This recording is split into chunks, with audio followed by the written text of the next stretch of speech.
And now, introducing to the field, your Week 2 Dallas Staryu.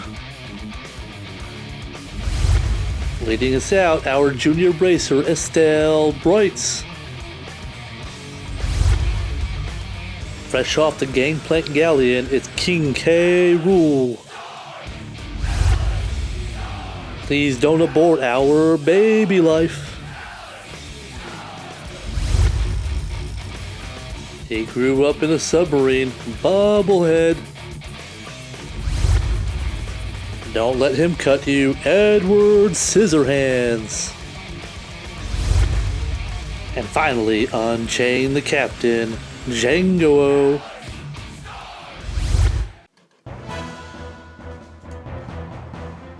And let's get right into this battle with Koala T Trainer.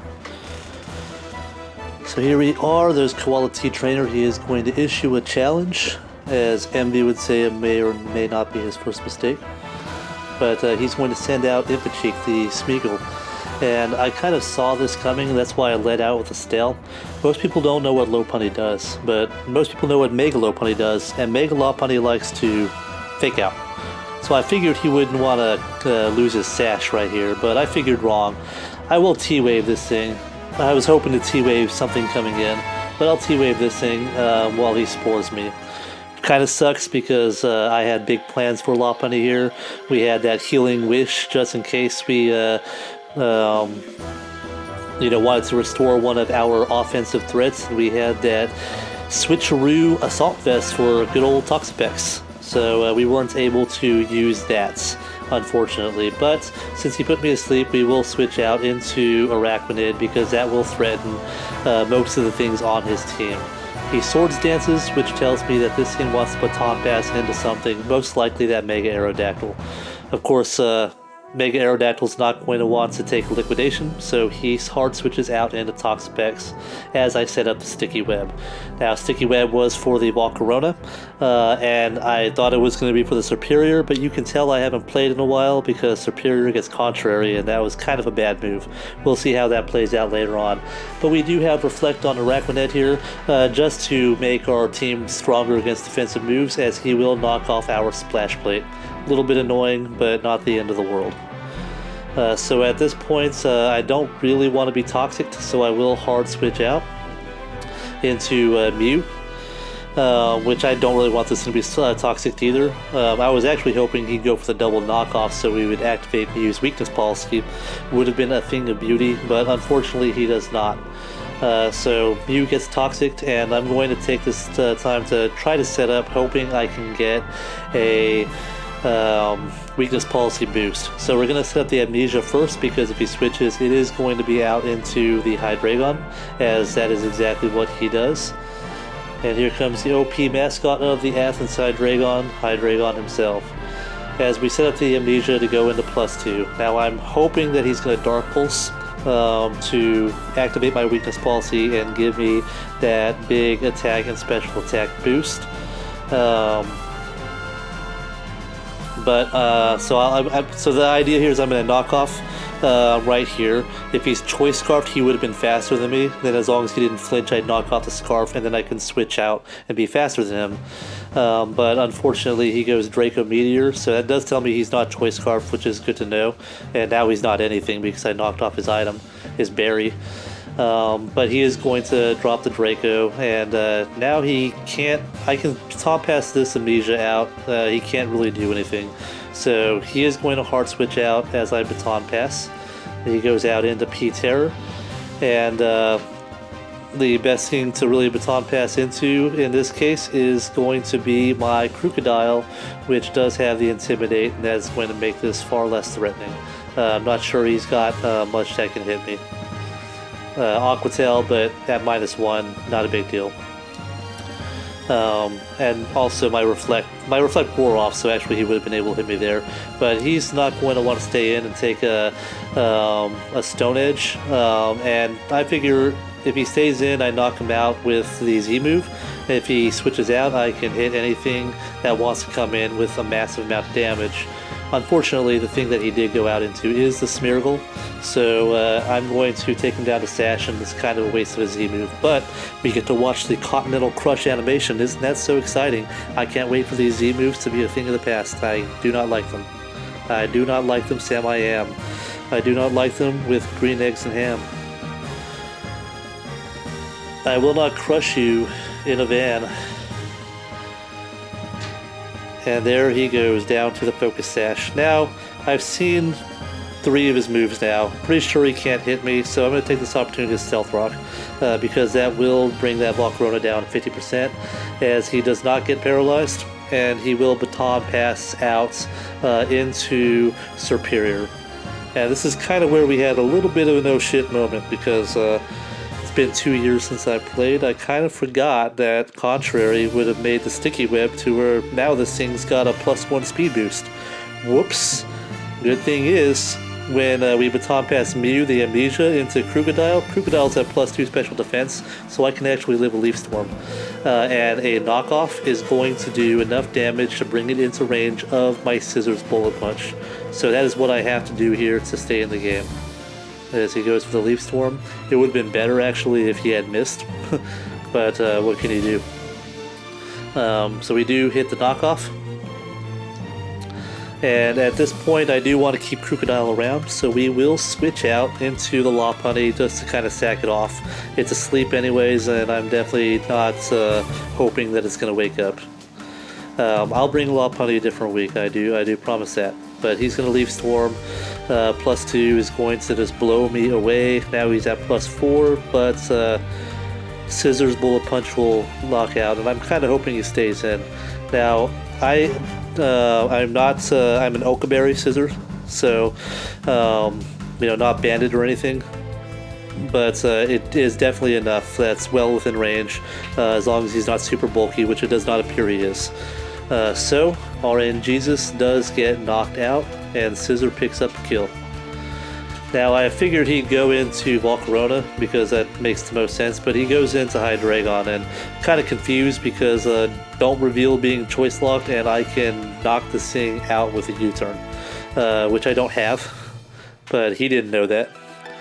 But I'm going to kind of bluff the choice item and switch out into Arachnid here, as he does defog the webs and the Stealth Rocks away. Now, Leech Life would do a lot of damage, but honestly with Water Bubble, Liquidation will blow this thing away too. So he does switch out, and I think he was expecting the Sticky Web to be put back up, and so we can get going with his Mega Aerodactyl. But I do decide to go for the damage, and I kill this thing cleanly with that Liquidation. It thing did not stand a chance, and that is really the biggest threat on his team off the field. Very happy for that, and things are now looking good for the Dallas Staryu. So he goes into Toxapex, which I don't really want to take a Toxic right now, so I am going to switch out into Baby Life, who was already Toxic. And what I'm really hoping is that he would go for a knockoff and he would activate my weakness policy. That would have been better. But he goes for the Scald. He does some damage. I take some Toxic. I'm down really low. Definitely can't live anything else. So I'm going to go for a knockoff, hoping to catch like Volcarona or something. But he goes into Impa-Cheek to sack it off. I knock off, take some more toxic damage, and now I'm down very low. But Baby Life did its job. I mean, it passed an Amnesia into Krookodile and saved that thing's life. Barring a crit, that could have been a game ender right there. A Superior coming in with all that speed. Now at this point, I wanted to see if the speed tie. I was kind of hoping he would actually be speed tied and would lose. He's not actually speed tied, but I Baton Pass. I found out I'll go first here, and the safest thing to go into is the Arachnid, because that will eat up this Fiery Dance for days, and it'll force him out. This thing is his win con. He's not going to leave it in on Arachnid. So he does switch out into Toxapex, as predicted, but I want to take the opportunity to try to get that Volcarona taken out if at all possible. So I did go for Liquidation here. As you can see, Water Bubble. this is a Toxapex, you know, resisted damage. That's actually quite a lot for resisted damage. But at this point, we can set up the sticky web. Unfortunately, that leaves me open to being toxic. But what can you do? What can you do? So he does toxic me, and now Bubblehead is, you know, toxic. What can I say? Now at this point, I need to get myself into a position to get my stealth rocks up, and I need to get myself into position to get Swords Dance up on Scissor, either to bullet punch things with Scissor, or to baton pass those Swords Dance boosts into Kommo-o, who could actually clean up the rest of the game. So now I'm trying to put myself into that position. You know, I got the Mew here. Mew is kind of my sack-off piece at this point, just to get things in clean. And Mew will go down to Toxic right here. He's not going to let me knock off Volcarona's items, so I'm not sure what it is. It's probably not a Z Crystal because he wasn't switching into it or anything. But now we'll go into Arachnid to force this thing out, which he does. And Water Bubble almost kills at that range, believe it or not. He goes into the Void here, which is kind of the routine here. Unfortunately, since I'm toxic now, I can't keep this up. So I need to figure out something to do here. So here's the series of plays where we're going to try to take this game. So what I need to do is I need to get Crocodile in clean on Toxapex. So I switch out into Scissor. You know, not really knowing what he'd do. Luckily, he goes for Recover here, because I think he was just trying to Toxic stall me out. But, you know, now I have Scissor in clean, which is good. So Scissor baits in Volcarona. So I'm going to pull the double, which I actually could have baton pass there. Probably would have been a better idea. Back into Arachnid. Because Arachnid is going to force out the Volcarona. Now, the routine has been, when I go from Arachnid, he goes into Toxapex because that is his defensive play. So now I'm going to switch back out again into Crocodile, and now I'm going to have Crocodile in clean on Toxapex, able to either threaten it out, or, you know, set up my Stealth Rocks, which is what I want to do.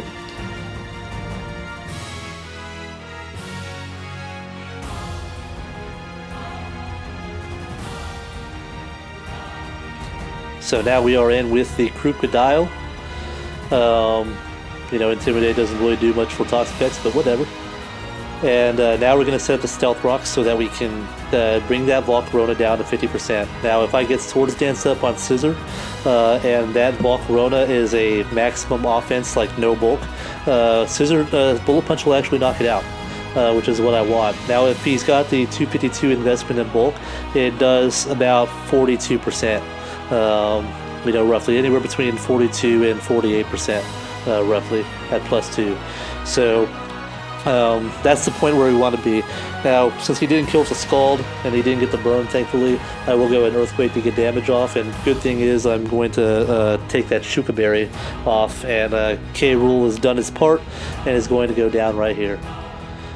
So now this is where we go into our Edward Scissorhand, and we're going to try to win this. Now, if he burns me with Scald, I can baton pass the Swords Dance into Kommo-o, and there's not much he'd be able to do with that. We got the webs up, we got the rocks up. You know, obviously he's going to try to defog these away, but now that I'm going to Swords Dance up, I am going to be able to bullet punch this thing, and it will not be able to survive that. So here we go. Edward Scissorhand uses Bullet Punch, and down goes the mascot Hydreigon. Bye-bye, Hydreigon. Been nice knowing you. So here is where he goes into Volcarona. He will take 50% to the Stealth Rocks, and this is where I'm going to find out if he is a fully offensive which he'd have to be maximum speed to speed tie the Mew. Not sure, I know Mew definitely went. I wasn't sure at the time, but he actually didn't have. He had bulk investment, as you can see here, where it's not going to do quite enough. And he gets the flame body here too. So, that's funny. But I do have the Okaberry. I do have a somewhat decent chance of living this fiery dance. I mean, it's never a good idea to try to live a fiery dance on a scissor from a stab, fire type, and I actually do live it. Unfortunately, the burn is going to take me down, but not something you see every day. Scissor living a hit from Volcarona, then dying to the burn later. But at this point, we are set to go into Django, and Django can just clean up. We do have the coverage to hit everything, and Earthquake is the move to make here. Down goes Volcarona, and 2 Earthquakes will do in the Toxapex. The only thing that would, be a little bit annoying is if Toxapex got a Scald Burn, and then I'd be fishing for crits, to be fair. But, that's a 30% chance, and I feel pretty good here. So he goes into Toxapex here. It is his last thing. No more Regenerator. He's not going to be able to recover stall this out. And we are going to EQ this thing down. Down, down, down, down, down. And there it goes. Yes, he goes for Toxic instead of Scald. Really, Scald would have been his better play. He could have won if he got a Scald Burn. He could have. But he didn't, so that's fine. I'm going to clean up here. One more Earthquake does it, and the Dallas Staryu get the first win of the season against Koala T Trainer, an in-division rival, and his Athens Hydreigons. Just a very good bounce back from our last week against Carolina, and now next week we can go on into another divisional rival, Slovenia or something like that. And I hope to pick up another W. But that is the match, and we are now signing out. Peace.